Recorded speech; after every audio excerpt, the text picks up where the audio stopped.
Hello and welcome to the Pig and Whistle Tales from Azeroth. As always here at the Pig and Whistle Inn in Stormwind, I go for a variety of subjects with regards to World of Warcraft. I grab a bottle or a pint, sit back and enjoy. This week's episode we're going to be going over Is It Worth Playing? An honest game review.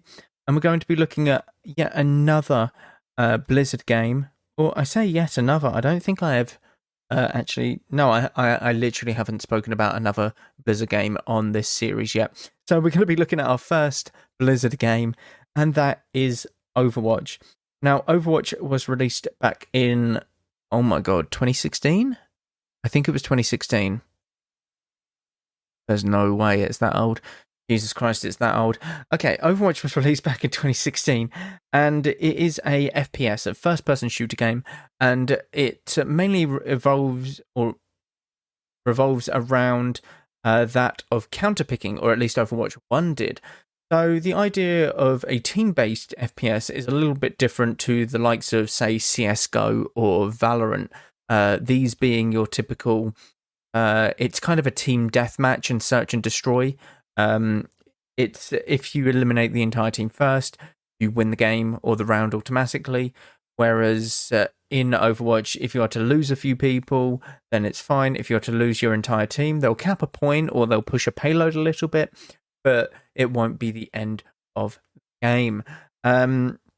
So what is the purpose of Overwatch? The purpose is it is a FPS, a very competitive shooter. And you have different types of game modes in it. You have a King of the Hill, which is a point that is in the middle, and essentially your team have to control it for 100%.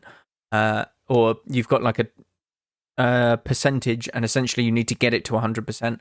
And this is before your opposing team do. And this is best out of 3 rounds. You have a push or a payload map. Essentially, one team has to escort this payload and the other team has to defend it. Once the round has finished, whoever was attacking now is defending, and vice versa. And the attackers in the second round have to push it further or just as far as the attackers that were in the first round in order to win the game. It's quite simple. I think I made it more complicated than what I needed to be honest. And you have something called hybrid, which is a mix of you have to capture a specific point and then it moves into a payload map. So it's sort of you defending this one point. If you somehow wipe the team that are defending, then essentially you cap the point and then start your pushing of the payload. And vice versa, you switch roles, so offense and defense, after each round. Those are the main 3 games. Yeah, because he is no longer in the game. Oh, and there is Push. Push is a new or a Overwatch 2 game mode. Essentially, you are both fighting over this one robot. This robot will, if you are in control of it, push the enemy's barricade towards their spawn point. And as far... The goal is to get this barricade as far and as close to the enemy spawn point as possible. The team that has pushed it further than the opposition wins. It's very simple. Now, the whole purpose of the game is a team-based shooter. So you have 1 tank, 2 DPS, and 2 healers, or supports, as they should be known as. Now, everyone's role within the game is different. Obviously, tanks are a bit beefier, and everyone's got different types of abilities. So a tank, for example, will have a giant shield, a fire strike, and a charge. A DPS will have a dash ability, a deflect ability, and a double jump or something. And supports might have more utility based, so an anti-grenade or a sleep dart to put people to sleep, that kind of thing. Each hero has its own unique playstyle, character, or kit, essentially. So what I mean by this is everyone's got a different ability. There's no ability that is the exact same. The only thing that can be the same is passive abilities. So supports, for example, heal after not taking damage for a couple seconds. There's passive ability where if you switch to a different hero, you retain 20% of your ultimate charge. So the end goal is to make counter picks towards your enemy team to make it a lot easier and make the team fights more favorable in your team's favor, essentially. Is it easy to pick up? Is the game easy to pick up?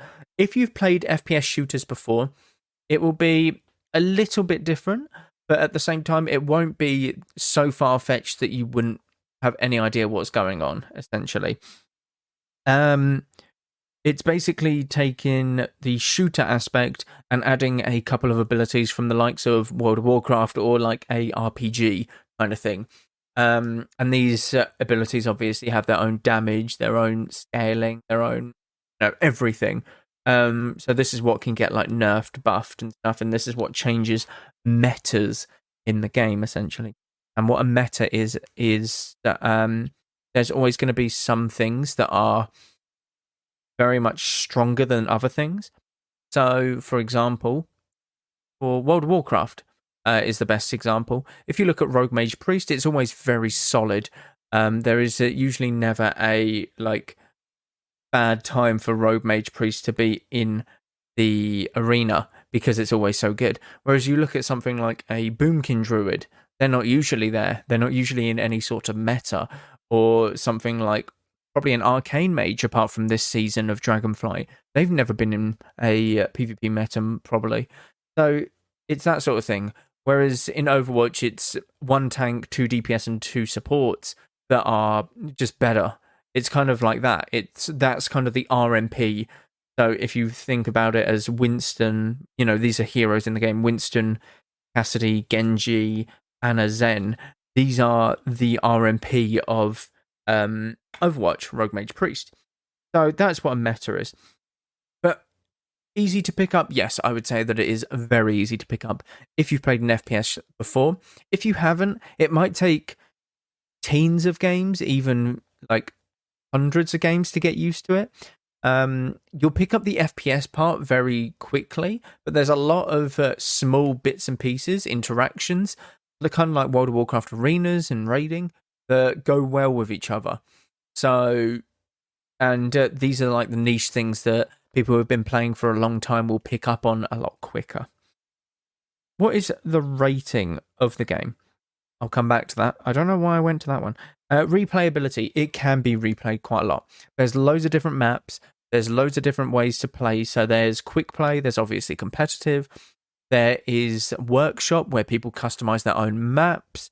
There is mystery heroes, so like an arcade version. There's loads of different ways to play. And I have sunk many, many hours into this game because it is very enjoyable and very fun to play again. And that does lead on to the next one. Is it fun? Yes, it is. If you are picking this up with a friend, I would very much recommend playing this with a friend, as any game with someone is a lot more enjoyable, in my honest opinion, more so than anything else. So I would very much recommend picking up with a friend, but you can play it solo. You can play it solo even if you just enjoy the thrill of competitiveness through competitive modes such as like ranking up.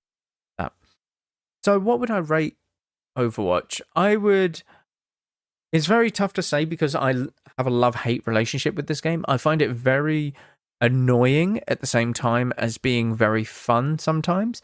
But the only times that I really play is when I play with other people and friends. I have played a lot throughout the many years that it has been released. It recently released Overwatch 2, so it is kind of a new version of the game. It's kind of fresh, but it's kind of just a 1.5 version, not a 2 version yet.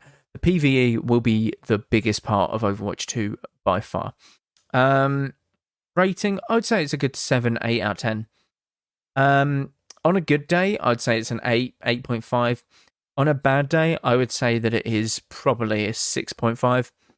Anywhere between there, it can fluctuate. I say on a bad day and a good day, I mainly play competitive. So if it's a bad day of competitive and it's sort of tilting me, then it will be on the lower scale. But if it is a good day, obviously it will be a bit higher on that scale. That's just one of them things.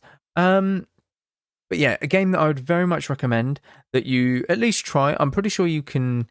It is free to play now, so there is no reason why you cannot try it. The only thing that is locked essentially, is skins for the heroes that you play. But this is being rectified now because they are currently looking at giving people currency and stuff to earn these cosmetics. And so it is free to play, so I'd very much recommend giving it a go with a friend. No reason for you not to. But yeah, I'd give it a very average 7.5. Slap bang in the middle, and then 8.5 on a very good day. And this is a game that I've played for many years in teams as well, like high-end teams in Overwatch, scrims, and all of that stuff. So it's an honest review, and at its peak, I think it would have been like a 9.5. That was probably a few years ago. Yeah, sad that it's a few years ago. It's certain heroes made the game go downhill, but they're slowly evening it out, and the meta is very much fluent, which is a very good place to be in any sort of competitive game. But that is it for this episode. Thank you all very much for listening, of course. And please do check out the Twitch. I will be going live this evening for the WoW raid that we do on a weekly basis. And that will be at 7 GMT. So you're more than welcome to check that out as and when you want. But thank you all very much for listening once again. And go with Valor, friend. Goodbye all.